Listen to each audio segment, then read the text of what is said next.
नमस्कार दोस्तों, हर्षित द्विवेदी एजुकेशन द्वारा बनाया मॉक क्वेश्चंस फॉर प्रीलिम्स 2021 में आपका स्वागत है। मेरा नाम है विनीत सागर। 14 अप्रैल 2021 का इंपॉर्टेंट क्वेश्चंस देख लेते हैं। Question number 1, the world organisation for animal health and the United Nations environment programme have laid down fresh guidelines to reduce the risk of transmission of zoonotic pathogens to humans in food production and marketing chains. Consider the following statements with respect to zoonosis, which are correct. Video pause कीजिए और answer बताइए। I hope आपने answer किया होगा। The answer is option D, 1, 2 and 3 तीनों statement सही है। देखिए दोस्तों, जूनोसिस, इसके बारे में एक न्यूज़ आया था आज न्यूज़पेपर में, तो ये हमारे लिए इंपॉर्टेंट है। इसके बारे में बेसिक इन्फॉर्मेशन जान लेते हैं। ये zoonosis is an infectious disease that jumps from a non human animal to humans. तो बेसिकली कोई भी एक डिसीज जो एनिमल से ह्यूमन में ट्रांसमिट होता है, इस तरह की डिसीजेस को जूनोसिस बोलते हैं। ठीक है, जैसे आपने निपा वायरस सुना होगा। निपा वायरस केरला में भी काफ़ी इन्फेक्शियस रहा था, काफ़ी लोग का मौत भी हुआ था निपा वायरस की वजह से। निपा वायरस एक बैट से ओरिजिनेट हुआ था, बैट। ठीक है, तो ये हो गया ना, ये एक मैमल है, बैट भी। मैमल से ये वायरस ह्यूमन्स में ट्रांसमिट होता है। इस तरह की कई डिसीजेस जो एनिमल से ह्यूमन्स में ट्रांसमिट होता है। ठीक है, इस तरह की डिसीजेस को जूनोसिस बोलते हैं। जूनोटिक पैथोजेंस में भी बैक्टीरियल, वायरल एंड पैरासिटिक। देखिए, केवल वायरस ही नहीं, बैक्टीरिया में भी हो सकता है इसका पैथोजन, और पैरासिटिक भी हो सकता है। They can spread to humans through direct contact और थ्रू फूड, वाटर और एनवायरनमेंट। ठीक है, तो कैसे कैसे कॉन्टैक्ट से ये ह्यूमन्स में स्प्रेड हो सकता है एनिमल से? एक तो डायरेक्ट कॉन्टैक्ट से, उसको टच करने से, या वो खाया हुआ कोई बचा हुआ खाना हम खाने से, पानी से और नेचर से भी। अब इसके कंसर्न क्या क्या है? Animals, particularly wild animals, are the source of more than 70% of all emerging infectious diseases in humans, many of which are caused by novel viruses. अब देखिए दोस्तों, ये एक इंपॉर्टेंट स्टेटमेंट है। WHO का एक रिपोर्ट आया था, उसमें स्टेटमेंट था, देखिए जितने भी इन्फेक्शियस डिजीजेस आजकल देखते हो ना, इसमें 70% जूनोसिस की वजह से बेसिकली एनिमल से ट्रांसमिट होता है ह्यूमन्स में। वो भी मैक्सिमम जो है नोवल वायरसेस है। नोवल वर्ड का मतलब होता है न्यू, नया वायरस है। जैसे कोरोना वायरस है, ये बिलीव करते हैं कोरोना वायरस भी कोई एक एनिमल से ओरिजिनेट हुआ होगा। Most emerging infectious diseases such as Lassa fever, Marburg haemorrhagic fever, Nipah viral infections and other viral diseases how wild life origins. अब देखिए दोस्तों, ये सब इंपॉर्टेंट हो गया हमारे लिए। ऐसा भी स्टेटमेंट्स आ सकता है एग्जामिनेशन में, जैसे Lassa fever, Marburg haemorrhagic fever, Nipah viral infections, ये सब जूनोसिस से बेसिकली एनिमल से ह्यूमन में ट्रांसमिट होने वाला वायरसेस है। Significant problems can arise when traditional food markets allow the sale and slaughter of live animals, especially wild animals. अब देखिए दोस्तों, कोरोना की बात ले लो। ऐसा बोला जाता है चाइना में वुहान नाम की शहर के एक मीट मार्केट से यह वायरस ओरिजिनेट हुआ या एनिमल में ट्रांसमिट होकर के बोल रहा है। तो उसका सबसे बड़ा कारण क्या है? एक तो sale and slaughter of live animals. ठीक है, sale and slaughter of wild animals, especially wild animals. दुनिया में कई कई कोने में वाइल्ड एनिमल्स का सेल भी होता है, स्लॉटर भी होता है। आपको पता ही है, वाइल्ड एनिमल्स का स्लॉटर वैसे अलाउड नहीं है, फिर भी होता है। तो इस तरह की जो इंसिडेंट्स है, इसकी वजह से ये वायरसेस ट्रांसमिट होता है। Such environments provide the opportunity for animal viruses including corona viruses to amplify themselves and transmit to new host including humans. तो इस तरह की जो मार्केट्स हैं, इस तरह की जो स्लॉटर्स चलता है और लोग जो मीट खाते हैं, तो ये वायरस के लिए एक अपॉर्चुनिटी है ह्यूमन्स में ट्रांसमिट होने का। अब हमारा स्टेटमेंट्स आप लोग देख लीजिए।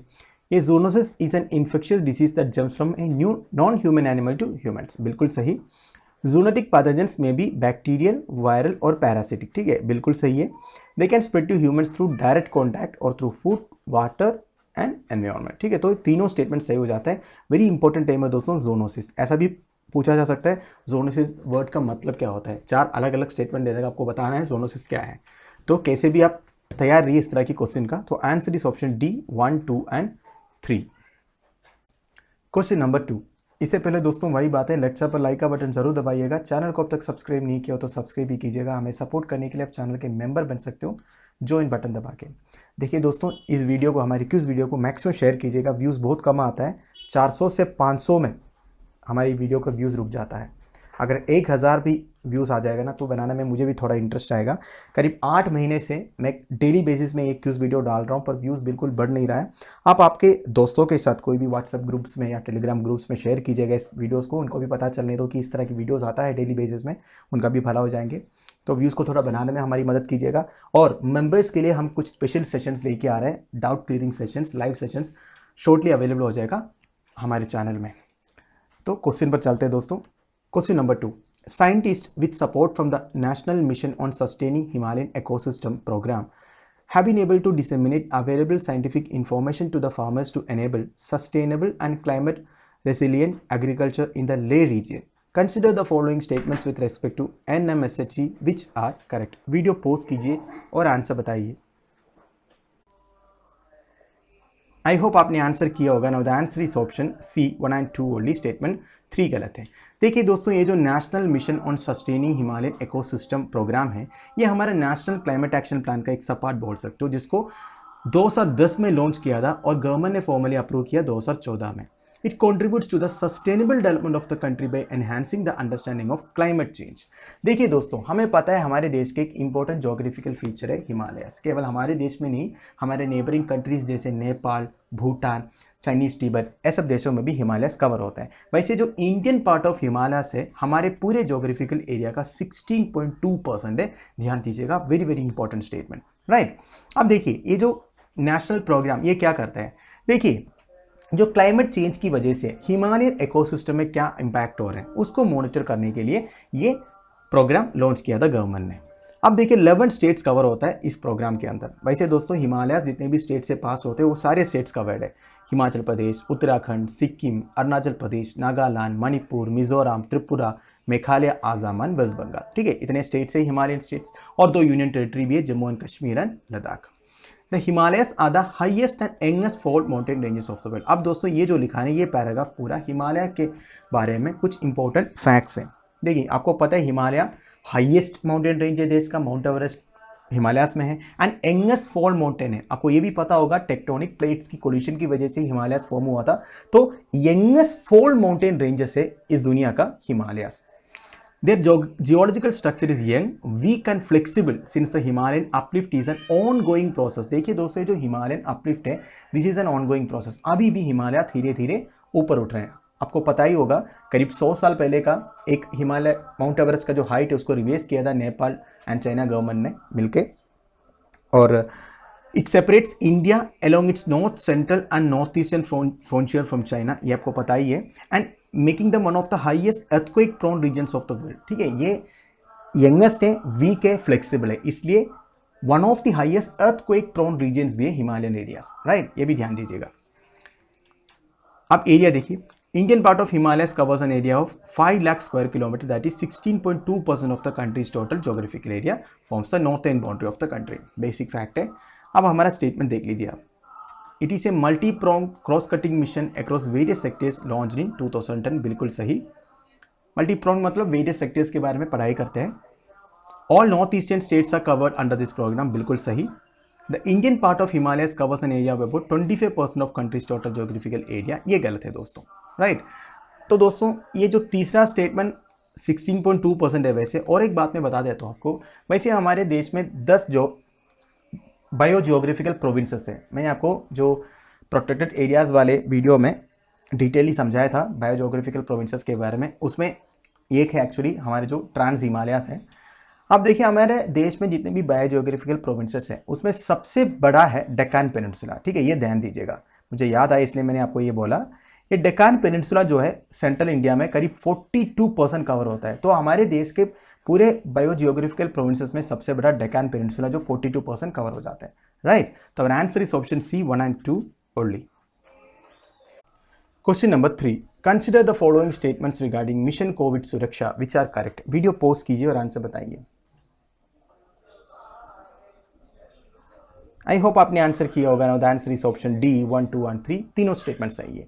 देखिए दोस्तों, मिशन कोविड सुरक्षा आपको नाम से पता चल गया होगा, कोविड से रिलेटेड है, and it is India's targeted effort to enable the development of indigenous, affordable and accessible vaccine. Basically vaccine बनाने के लिए एक मिशन गवर्नमेंट ऑफ इंडिया ने लॉन्च किया था, मिशन कोविड सुरक्षा। वैक्सीन जो बनेगा वो इंडिजीनियस होना चाहिए, मतलब दूसरे कंट्रीज के ऊपर ज़्यादा डिपेंडेंसी नहीं होना चाहिए, अफोर्डेबल होना चाहिए एंड एक्सेसिबल होना चाहिए। ठीक है, और ये जो मिशन है हम ऑनगोइंग मिशन ऑफ आत्मनिर्भर भारत के अंदर डाल सकते हो। Basically self sufficient India, PM का विजन है आत्मनिर्भर भारत, उस मिशन के अंदर ये मिशन कोविड सुरक्षा भी आप डाल सकते हो। बेसिकली हम वैक्सीन बनाने में इंडिजिनियस होना चाहिए, सेल्फ सफिशिएंट होना चाहिए, ठीक है। देखिए ये लीड कौन करेगा, department of biotechnology, and implement कौन करेगा, ये डेडिकेटेड मिशन इंप्लीमेंटेशन यूनिट बनाया है, उसका नाम है biotechnology industry research assistance council, BIRAC. तो ये जो मिशन कोविड सुरक्षा का इंप्लीमेंटेशन यूनिट कौन सा है, very very important, biotechnology industry research assistance council है, राइट। अब देखिए इसको सपोर्ट कौन कौन करेगा। बेसिकली ये मिशन कोविड सुरक्षा को सपोर्ट करने के लिए और भी मिशन है, एक तो नेशनल बायोफार्मा मिशन है और एक इनसेपी मिशन है। अब देखिए नेशनल बायोफार्मा मिशन भी आप ये वैक्सीन डेवलपमेंट के साथ रिलेट कर सकते हो, और जो इनसेपी मिशन है ये इंपॉर्टेंट है। Basically India CEPI mission, CEPA mission, CEPA का फुल फॉर्म है coalition for epidemic preparedness innovations, right. ये ग्लोबल इनिशिएटिव है, इसके साथ हम कोलैबोरेट कर रहा है मिशन कोविड सुरक्षा को सही तरह इंप्लीमेंट करने के लिए।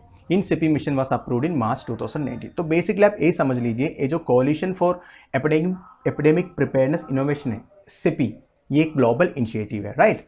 अब हमारे स्टेटमेंट्स में चले जाइए। It is India's targeted effort to enable the development of indigenous, affordable and accessible vaccines for the country. Very correct. It is led by Department of Biotechnology under Ministry of Science and Technology. Very, very correct. The existing activities under National Biopharma Mission and INSEPI mission will provide complementary strengths to the mission. तो तीनों statements बिल्कुल सही है। Question number 4. The Prime Minister of India commemorated 102 years of Jallianwala Bagh tragedy that took the lives of hundreds of innocent Indians. Consider the following statements with respect to incidents happened after Jallianwala Bagh massacre, which is incorrect. Video post कीजिए और answer बताइए। I hope आपने answer किया होगा। Now the answer is option D, Rani Gaidinliu, a Naga spiritual and political leader gave of the title Rani in पटस of the brutal massacre. अब देखिए दोस्तों, ये जो फोर्थ स्टेटमेंट है ये आप जलियनवाला बैग मैसेकर से एसोसिएट नहीं कर सकते हो, तो डी गलत है। देखिए दोस्तों, 13 अप्रैल 1919 को हुआ था जलियनवाला बैग ब्रुटैलिटी। देखिए जलियनवाला बैग इंसिडेंट के बाद क्या क्या हुआ था। एक तो पंजाब में मार्शल लॉ डिक्लेयर किया था ब्रिटिश गवर्नमेंट ने, और जो ह्यूमिलिएशन वो करता रहता ही था वो कंटिन्यू रखा उन्होंने, ठीक है। तो पंजाब में काफ़ी सारे प्रॉब्लम्स हुआ जलियनवाला बैग मैसेकर के बाद। Bengali poet and Nobel laureate Rabindranath Tagore renounced the knighthood that he had received in 1915। तो रविंद्रनाथ टैगोर जी ने जो नाइटहुड रिसीव किया था ब्रिटिश गवर्नमेंट की तरफ से 1915 में, वो वापस किया प्रोटेस्ट में। Mahatma Gandhi gave up the title of Kaisari Hind bestowed by the British for his work during the Boer war. अब ये देखिए, ये बॉयर वार आप साउथ अफ्रीकन इंडिपेंडेंस मूवमेंट के साथ रिलेट कर सकते हो। महात्मा गांधी जी को ब्रिटिशर्स ने टाइटल दिया था कैसर ई हिंद करके, उन्होंने वो भी वापस कर लिया। एंड अक्टूबर 14, 1919 को एक डिसऑर्डर्स इंक्वायरी कमेटी फॉर्म किया था ब्रिटिश गवर्नमेंट की तरफ से, जिसको हंटर कमीशन भी बोलते हैं, ठीक है। ये जो हंटर कमीशन अपने रिपोर्ट जब सबमिट किया, जनरल डायर को अपना ब्रिगेड कमांडर वाला पोस्ट रिसेन करना पड़ा, राइट। और अब फाइनली रानी गाइडिंगलू के बारे में, ये भी एक फ्रीडम फाइटर ही थी, एक Naga spiritual and political leader who led a revolt against the British rule in India and was also staunchly against the conversion of Naga religious practitioners to Christianity। आपको पता है ये नॉर्थ ईस्टर्न स्टेट्स में काफ़ी conversion हुआ है Christianity में, ठीक है। इसके अगेंस्ट था Rani Gaidinliu. She was a Naga spiritual leader also, ठीक है। तो 1937 में नेहरू जी विजिट किया था उनको और promise to get her out जब वो अरेस्ट हुई थी, ठीक है। ये प्रोटेस्ट की वजह से ब्रिटिश गवर्नमेंट ने उनको अरेस्ट किया था, तो नेहरू उनको विजिट किया था, उनको प्रोमिस किया उनको हम बाहर निकालेंगे, and gave her the title Rani. तो नेहरू जी ने उनको रानी वाली टाइटल दिया था। तो अब जलियनवाला मैसेकर के साथ इसको रिलेट नहीं कर सकते हो। So answer is option D, which is incorrect. Question number 5. The Indian Rhino Vision 2020 program has come to a close with the recent translocation of 2 rhinos to Manas National Park in Assam. Consider the following statements with respect to Indian Rhino Vision 2020 which are correct. Video post कीजिए और answer बताइए। I hope आपने answer किया होगा। No the answer is option C 1 and 3 only. Statement 2 गलत है। देखिए Indian rhino vision 2020 के बारे में न्यूज़ ऑलरेडी कवर हो चुका है, हर्षित सर ने डेली न्यूज़ में कवर किया था। मैं जब पॉइंट्स और एक बार मैं आपको बता देता हूँ। वैसे इंडियन राइनो विजन 2020 लॉन्च हुआ था 2005 में। इसका ऑब्जेक्टिव क्या था, आसाम स्टेट में 7 प्रोटेक्टेड एरियाज में, 7 प्रोटेक्टेड एरियाज मतलब Kaziranga, Pobitora, Orang national park, Manas national park, Laokhowa wild life sanctuary, Burachapori wild life sanctuary and Dibru Saikhowa wild life sanctuary, इतने प्रोटेक्टेड एरियाज में राइनोस पॉपुलेशन को इंक्रीज करना था। क्योंकि 2005 तक काफ़ी राइनो पॉपुलेशन जो 1 हॉर्न राइनोसरस है, जो हमारे देश की एक स्पेशलिटी है, 1 हॉर्न राइनोसरस मैक्सिमम इंडिया में दिखता है और काजीरंगा नेशनल पार्क उसके लिए फेमस भी है। अब देखिए 3000 करना था राइनोस पॉपुलेशन को इंक्रीज करना था बेसिकली। वैसे दोस्तों तब ये इंडियो राइनो विजन 2020 का ऑब्जेक्टिव 75% फुलफिल हुआ, ये बहुत आ सकता है। कैसे? देखिए 3000 तो कर लिए उन्होंने, पर 7 प्रोटेक्टेड एरियाज के अंदर राइनो पॉपुलेशन इंक्रीज नहीं कर पाया। ठीक है, ये मैं बता देता हूं। देखिए wild to wild translocations were an essential part of IRB 2020, moving rhinos from densely populated parks like Kaziranga national park to the one see need for more rhinos like Manas national park. देखिए जहां राइनोस की population ज्यादा है उधर से translocate करना था rhinos को, जहां राइनोस की पॉपुलेशन कम है, आसाम स्टेट के अंदर ही, right. It is a collaborative effort between various organization. अब देखिए कौन कौन सा ऑर्गेनाइजेशन इन्वॉल्व है ये जो इंडिया राइनो विजन 2020 में।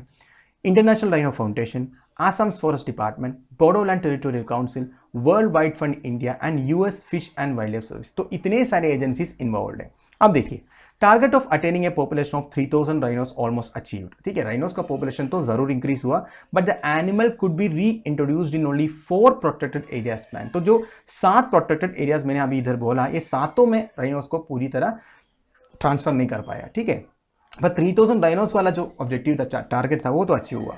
The plan to spread the greater one horn rhinoceros across 4 protected areas beyond. देखो कौन कौन सा प्रोटेक्टेड एरियाज में अभी है, एक तो Kaziranga, Orang and Pobitora wild life sanctuary, और एक है मानस। मानस में काफी राइनोस को ऑलरेडी ट्रांसलोकेट कर चुका है। तो इन 4 को छोड़ के बाकी जो तीनों है, कौन कौन सा, एक तो दिब्रू सेखोवा है, बुरचापुरी है एंड लौखोवा है, इस इधर ठीक से ट्रांसलोकेट कर नहीं पाया, पर राइनोस पॉपुलेशन जो है वो जरूर इंक्रीज हुआ है।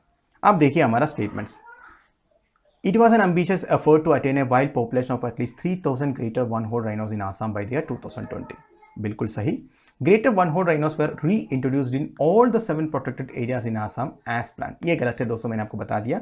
The translocated rhinos helped Manas National Park get back its World Heritage Site status in 2011. देखिए दोस्तों, ये जो मानस नेशनल पार्क है काफ़ी इंपॉर्टेंट नेशनल पार्क है दोस्तों, काफ़ी एग्जाम में पूछ चुका है, इवन UPSC प्रीलिम्स में भी पूछा था एक बार मानस नेशनल पार्क के बारे में। अब देखिए 2011 में UNESCO world heritage site status Manas national park के हाथ से निकल गया था, क्योंकि एक पिकनी करके एक छोटा छुआ जैसे दिखता है एक एनिमल है, उसका पॉपुलेशन काफ़ी डिक्लाइन हुआ था। ये न्यूज़ सुबह हशीसा ने कवर किया था, मैं ज़्यादा डीप नहीं जा रहा हूँ। अब यही समझिए 2011 में ये जो पिकनी पॉपुलेशन की डिक्लाइन की वजह से मानस नेशनल पार्क को अपना वर्ल्ड हेरिटेज स्टेटस खोना पड़ा था। पर ये जो ट्रांसलोकेशन की वजह से जो राइनोस की पॉपुलेशन इंक्रीज हो, इसकी वजह से अगेन ये मानस नेशनल पार्क को वर्ल्ड हेरिटेज स्टेटस मिल गया 2011 में, राइट। तो our answer is option C 1 and 3 only. तो दोस्तों हमारे डेली 5 मॉक क्वेश्चंस इधर खत्म हो रहा है। कल एक क्वेश्चन पूछा था, which of the following country does not have more than 1 capital. Answer is option D Belgium. बाकी तीनों कंट्रीज को 2 कैपिटल्स है दोस्तों। वैसे आप कल के वीडियो के कमेंट बॉक्स में देख लीजिए, प्रिया रामराज करके एक स्टूडेंट ने काफ़ी डिटेयली उसके बारे में लिखा है, वो पढ़ लीजिए, आपको पता चल जाएगा श्रीलंका के कैपिटल्स कौन कौन सा है, नेदरलैंड्स के कौन कौन से हैं, चिली के कौन कौन से हैं, एंड बेल्जियम का एक ही कैपिटल है, वो है ब्रसेल्स, राइट। आज का क्वेश्चन देख लीजिए। In India which of the following festivals of the spring season is not associated with the beginning of traditional new year in India। इस क्वेश्चन का आंसर आप मुझे कमेंट बॉक्स में बता दीजिएगा। तो दोस्तों ये वीडियो मैं इधर फिनिश कर रहा हूँ। आई होप आप लोगों को कुछ सीखने को मिल रहा होगा। मैक्सिमम शेयर कीजिएगा वीडियोस को। लेक्चर की PDF एज यूजुअल आपको टेलीग्राम चैनल में मिल जाएगा। जितना भी पेंडिंग PDFs है वो आज शाम तक मैं पूरा अपलोड कर दूंगा टेलीग्राम चैनल में। Thank you for watching, bye bye, have a nice day.